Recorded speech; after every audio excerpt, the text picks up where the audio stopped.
Hello friends, welcome back to the new video guys and my YouTube channel guys. Today when we are going to talk about guys Oppo phone Wi-Fi setting guys, and today video title is guys how can we unpair guys Wi-Fi network in our Oppo phone device. Friends, you want to unpair guys your phone Wi-Fi network in your Oppo phone device.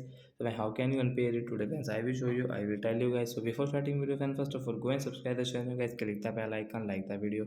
Friends, now let's see how can we unpair Wi-Fi network in our Oppo phone device. So guys, we will on guys our phone setting guys.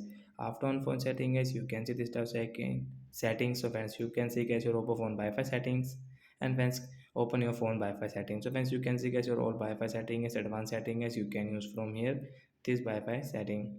So friends, you can see guys this scanner also. Friends, you want to connect guys any Wi-Fi network with scan QR code, so as you can connect from here to scan QR code. So right side icon guys, tap here to unpair, and friends, you can see automatically reconnect guys, you can on and off from here.